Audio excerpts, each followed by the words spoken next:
talking about psychedelics and how you can essentially not trespass your spiritual growth through psychedelics. Having that moment where I talked about cracking the egg or cracking the door open, opens a door to now this place that I believe I can reach now. Now that I recognize that, I know what it feels like. I know what it almost tastes like. It's like this experience. Now I know how to recognize it, and now it's easier for me to find it again. Whereas before, it was very hard. I was so lost. I mean, I was so lost that literally, and I shared this with you a second ago, that when I first used cannabis, I didn't feel it. Now that doesn't make sense because you use a substance and you should feel it. But for me, I was so tight inside this egg that I call it an egg, I guess. But this thing inside was so tight. I was so stuck. That's what it felt like. I was stuck in this one state of mind and I couldn't see anything past my own sadness. And once that broke open, it was like, magic dust or light going in all sorts of directions. And there's so much. And then that's when I began to open up my mind, and begin to accept that there's a lot of things out there that I didn't understand. Now I can try to tap into different things. And then that helps me. Now I can meditate and go and look for stuff, without having to do, these substances. Because I actually don't like using those substances anymore, to be honest.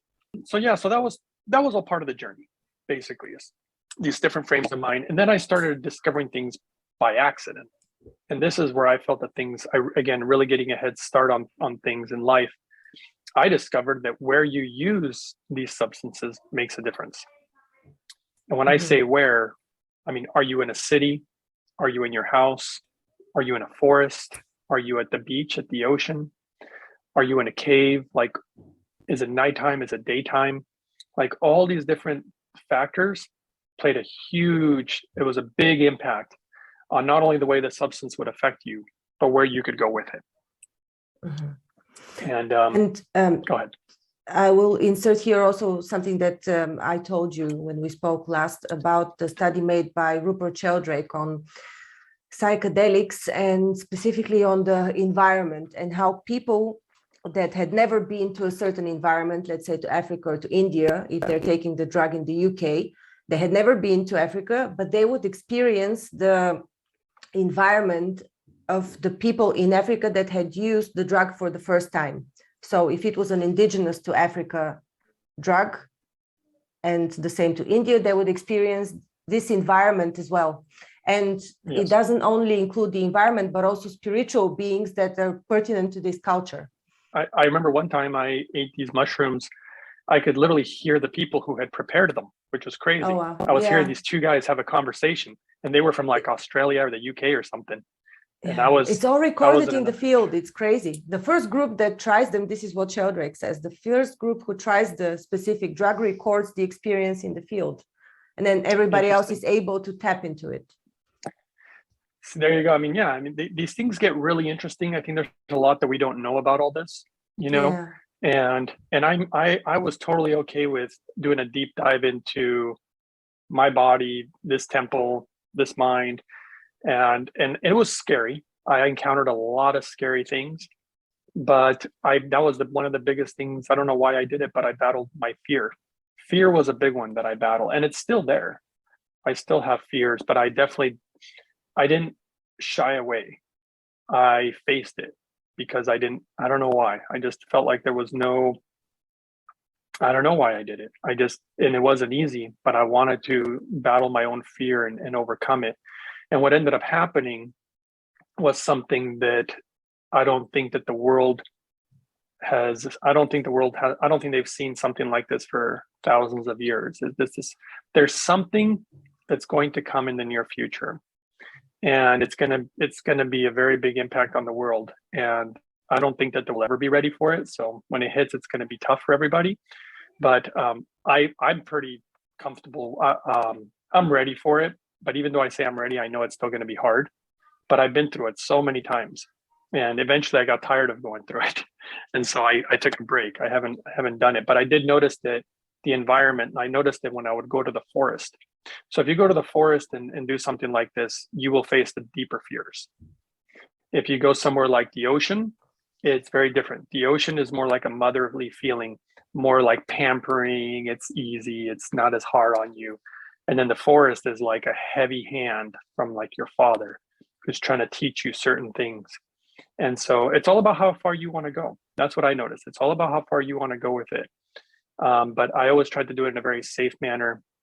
When I would go to the forest, I went alone one time, but I don't typically go alone. I have like a very few people that I trust with this. And what we do is we would go and one of us would do our journey and the other one would watch over us from far away. They would just be there at any moment. If you felt like you're going to lose your mind or go crazy, or you just need somebody to ground you a little bit, you look for this person who you trust, and they'll be there for you. And that's something that I did for years. I went digging and digging for years and years. And eventually things started happening that I would have never expected.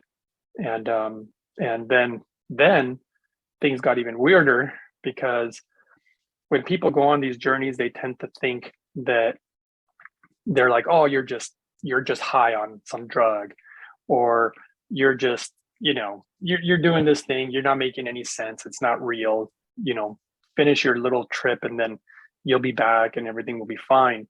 But eventually it began to open things within me, to the point where these substances weren't even required a lot of the time anymore. Like I could literally, as strange as this may sound, like I could just touch it. I could just touch the substance. Sometimes I just smell it. Mm-hmm. And I didn't no longer needed to consume it. And then I used to have to consume really ridiculous amounts of stuff in order to feel it, because I was so stuck. I was so stuck that I would need such a large amount to get me to unlock.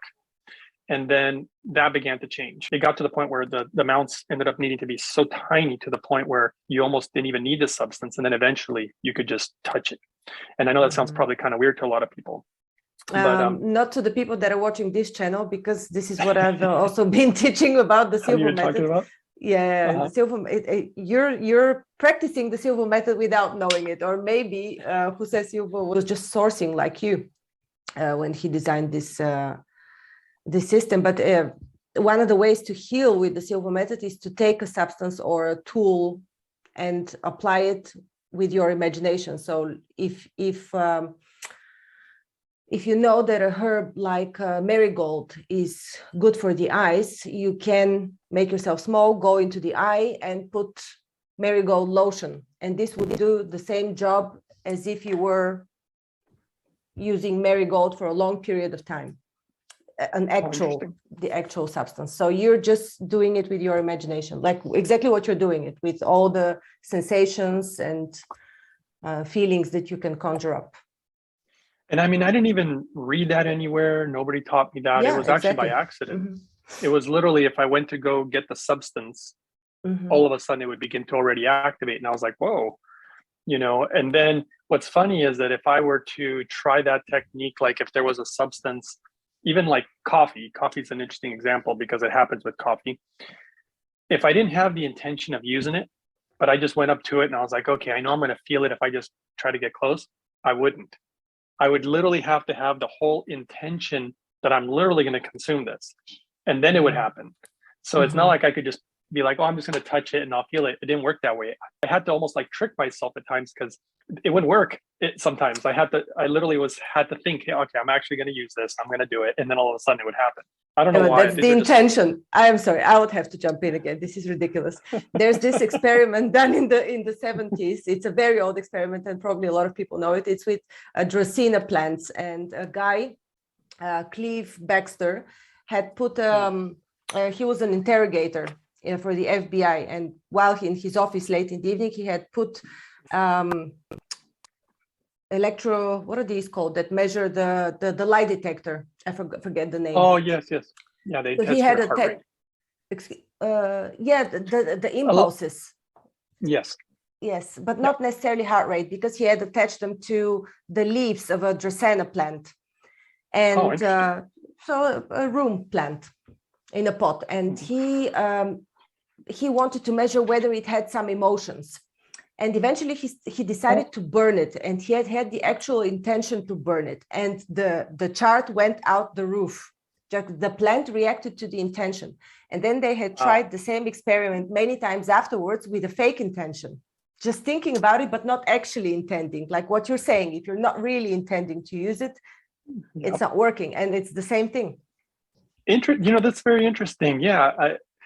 It's so interesting. It kind of reminds me, now that you're mentioning that, it's sparking a little thought in my mind. There's another interesting thing in scripture where Jesus would say something like, even though you didn't carry out the action, like let's say you wanted to steal from someone or hit someone or do something evil. And he said, just having the thought is already a sin. And that maybe what he meant was you had the intention, not the thought per se, but maybe the intention of doing it, then it's already real. It's already because in you, karma, that hatred, Yeah, because karma is built with intention only. It's not necessary to do the deed. Interesting. Yeah. Interesting. So yeah, that's very interesting. Yeah, because I didn't think about it, obviously. I was just going through it and I just observing it and observing those things. And but yeah, they did have a huge impact on my life in the direction that I went, including finding a lot of the healing modalities that I found, that are honestly kind of, I don't want to say they're revolutionary, but because they're so basic, they're definitely revolutionary in the sense that, doctors are saying that there's things that are impossible to heal. And yet I've seen it. I've seen a lot of, things healed that are supposed to be impossible. Well, let's talk concretely. Like the most recent case, you had somebody in the process of being healed from colon cancer. Yeah, a lot of shrinking tumors. Yeah. Like big time too, not like a little, but like a lot, like they were almost gone, just super tiny. And that was in a matter of 2 months. I think we need more time personally. I think we need about 6 to 8 months to really see some bigger stuff. But that's just, that's one of many examples. I'm going to link the video both in the description and somewhere up here for the people to go back to the previous video about hydrogen. Yeah. Yeah. So, and that's just hydrogen, but there's other things, like I keep talking about water and how important water is. And there's towns in China right now where literally all these people are getting cancer and they couldn't figure out why. And it was their water. It was the water, Yeah. It was so polluted. It's causing all these people to get sick, And I'm not going to talk too much about this, but this is super cool. Third party lab tested. But this shows all the different things in our water. And there's pages of it. Oh, wow. Of all this stuff in our water and how to remove it properly, because water filtration methods don't really work that good. Remember the carbon distiller. Come closer with the brochure and a bit upwards. Yeah. Did you want to see one of the pages? Let me see. Let me just open up one of them. No, I just want to show what it's called. The front page. Mm-hmm. Yeah, I think the name of the website's mypurewater.com. Actually, I think that's on the back right here. Mypurewater.com. These are just third-party laboratory tests. Yeah. And I'm big on water. I'm big on extremely clean water, which is really weird. Now that we're talking about this too, using the substances that we've spoken about, they would always make me call out to water. Like, I don't know why. That's what made me a big water drinker. I wasn't even a big water drinker before. Yeah. These That's true. I remember this as well. I also remember this. You get dehydrated from them. Yeah. Mm-hmm. Yeah, that's true too. You get dehydrated. It calls for water. And I began to be a big water drinker. And the more that I use these substances, I just didn't want to drink any soda pop anymore. And I grew up on soda pop. I just didn't want it. And that's kind of interesting, thinking about that. And then eventually, this is kind of wild to say, but I could hear the water. The water would begin to speak to you. And it wasn't just me. I had numerous friends that had the same exact experience without me saying a word. I didn't tell them, hey, the water's going to talk to you. We would go somewhere, because one of the best locations I discovered for such a journey was by a river. So the rivers, not only did I observe that the river seemed to be the most magical aspect, but what did Jesus get baptized in? A river. Right? Not just him, numerous people were getting baptized in a river, not a pond, not an ocean, a river. May I jump in again about this? Sure. Sorry, quoting again something from this book by Rupert Sheldrake, Ways to Go Beyond and Why It Works. One of the ways to go beyond is through a near-death experience. And he said there are a lot of records from the time when Jesus supposedly lived that say that John the Baptist had actually practiced drowning people this was the actual baptism, drowning them in order to induce near-death experiences so people can open their senses. I cannot say this is true or not. I just find it interesting that there are records about this, and not in one place. It was practiced not only in the area of Jerusalem or wherever this was. It's interesting that you're mentioning this too, because a lot of these experiences were literally that. They seem to have caused, I felt like a part of me would die. And there was one time that I think, I don't know if this is what changed me so much. I did do I think I was telling you that I tried to take my own life multiple times. It's embarrassing to talk about it, really. But there was one time where I went so drastic as to take almost 1,000 pills. It was like 800 and something pills, because I was tired of surviving every attempt. So I was like, okay, I want to do it all the way. You know, I'm going to just do a ridiculous amount. Nobody could survive this. And I did that. And ever since that day, something happened to me. There was obviously a period of time where I was totally out, and I don't know if I was alive or not, because I was eventually found, you know, on the floor the very next day. And when I went to the hospital, there were literally, I remember there was like beings of light. Some of my people might call them angels, but they were there. That day changed something. And it's almost like this near-death thing, you know. It did something. And then when I would do these journeys, it would always be a battle against myself, you know, but the battle was always against the ego self, you know, all the things about the ego, much like what Buddha went through. I had an experience that was very, very similar to what is written about him when he was sitting underneath the tree, you know, looking for enlightenment. And he was being tempted by, I think they called him Mara, but he's being tempted constantly. But if you notice that the temptations, they're temptations of the flesh, you know, including Jesus too. When Jesus was in the desert, he was being tempted. For example, I think like the devil or whatever was saying something like, here, turn this stone into bread because you're hungry, right? So that's a temptation of the flesh. You're hungry. And he tempted him with things like, oh, you power over this kingdom or whatever, you know. And that's also a temptation of the flesh, you know, to have power over people in this town. And I don't know, you make a bunch of money by taxing the hell out of them or whatever, you know. And so you get tempted with these things. And these are linked to your attachments, and they're in the attachments of this flesh more than the spirit. And these things help me. They help me. And I did it more without being taught. I don't know why. I was always letting my heart lead the way, or my spirit lead the way. And my spirit was always trying to, you know, find its way. And these things that would tempt me, for me, they weren't that hard. They weren't hard to get through because I just didn't desire anything here. This world made me sad. It didn't make me happy. So how are you supposed to offer me something that I didn't even want? And that's the key, because the way that this evil entity within you actually tempts you is through desires that you have. If you have no desires, then it can't really tempt you much, you know, tempt your spirit, it tempts the flesh. And then once you get past that, which is ultimately what started happening to me, because it's really hard, it took hours and hours. But once you eventually get past, you reach a point of death. And that's when I saw literally myself. I saw myself laying on the ground, and it looked like I was dead. And I had all these bugs and everything crawling all over me, which made me want to react with fear. And then, you know, once that happened, my body was covered with all these bugs, and then it started sinking into the soil until I was gone. I had decomposed. And then death, that was the the closest thing that I really felt that I got to death, because once that happened, everything went dark. Everything just went black. And then all of a sudden there was a huge burst of light. And that was the first time, actually, you know what? That wasn't the first time, but it was one of the most impactful times. And that was one of the times that I traveled to the other side. And that wasn't because of substances. I think that's important to note, because I took substances for so many years and so long, and I never really went through that. Most of the substances were just, you know, you're playing around with these things, experimenting with these things.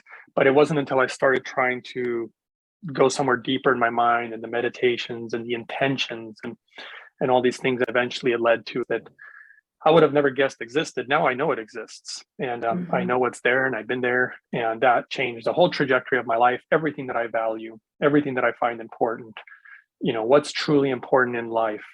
And then, of course, I see life very differently. And you see these governments, and you see these wars, and you see the corruption, and I'm just looking at it, literally thinking like, you guys are so foolish.